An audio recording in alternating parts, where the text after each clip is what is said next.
বর্তমান সরকারের মূল টার্গেট কৃষি পণ্য রপ্তানি। আমরা চাই আগামী দিনে আমাদের প্রধান রপ্তানি পণ্য হবে কৃষি পণ্য। কারণ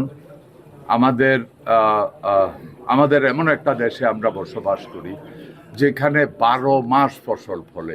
আমরা সৌভাগ্যবান, সৃষ্টিকর্তা আমাদেরকে এমন একটা দেশ দিয়েছে যেখানে 12 মাস আমরা ফসল ফলাতে পারি। পৃথিবীতে এমন ধরনের দেশ খুব কম আছে। সুতরাং বর্তমান সরকারের প্রধান উদ্দেশ্য, প্রধান টার্গেট কৃষি পণ্যকে দেশের প্রধান এবং সবচেয়ে বড় রপ্তানি পণ্য হিসাবে চিহ্নিত করে ওইটার উপরে আমরা কাজ করছি। যেমন কিছুদিন আগে দেখেছেন আমরা কৃষি পণ্য আধুনিক প্যাকিংয়ের একটা প্যাকিং ইউনিট আমরা উদ্বোধন করেছি, যেটা ইন্টারন্যাশনাল স্ট্যান্ডার্ড অনুযায়ী প্যাকিং হবে। সো এইভাবে আমরা ধীরে ধীরে এই যেখানে যতগুলি পণ্য আছে আপনারা দেখেছেন আমাদের এখানে আমাদের নতুন জাতের টমেটো উদ্ভাবন করা হয়েছে। Optical brightener, photo catalyst, active granule সমৃদ্ধ বসুন্ধরা পাওয়ার ওয়াশ, ঝলমলে কাপড়ে ফুরফুরে মন। সৌভাগ্যভাবে এর অনেক মাংস অনেক বেশি, অনেক পোক্ত।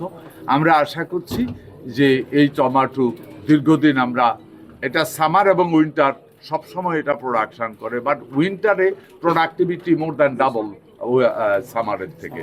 সো আমরা চাইতেছি উইন্টারে যে প্রোডাকশনটা হবে এই প্রোডাকশনটাকে আমরা স্টোরেজ করে সামারেও সাপোর্ট দিতে পারি কিনা, তাইলে আর আগামী দিনে আমাদের টমেটো ইম্পোর্ট করার প্রয়োজন হবে না। এবং আমি আশা করি, বিশ্বাস করি ইনশাল্লাহ আমরা পারি।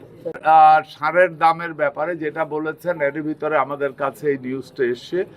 আমি প্রথমেই বলে দিই, সার বাংলাদেশে অ্যাভেলেবেল। একটা রিউমার ছড়ানো হয় সারের শর্ট আছে, সারের এই হবে সম্পূর্ণ ভুয়া। সার অ্যাভেলেবেল আছে, সার অনলাইনে প্রচুর আছে, নো প্রবলেম, সারের কোনো ঘাটতি নেই।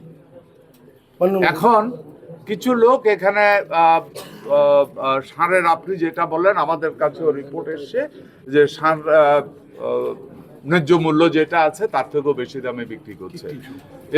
এটা একটা কৃত্রিম সংকট তৈরি করার পায়ে তারা চলছে। তো এরই মধ্যে আমরা গতকালকে সারা বাংলাদেশের সমস্ত ডিসিদের সাথে, জেলা প্রশাসকদের সাথে আমরা স্কাইভিতে মিটিং করেছি, ডিডি এগ্রিকালচারদের সাথে আমরা মিটিং করেছি। সো আজকে থেকেই ওনারা, যদিও অতীতেও ছিল, আরও সিরিয়াসলি আজকে থেকে সারা বাংলাদেশে ওনারা থাকছে। কোথায় কারা এ ধরনের অপকর্মের সাথে জড়িত আছে এদেরকে খুঁজে বের করা এবং তাদেরকে এখান থেকে বিরত রাখা, না হয় দৃষ্টান্তমূলক শাস্তি ব্যবস্থা করা হবে।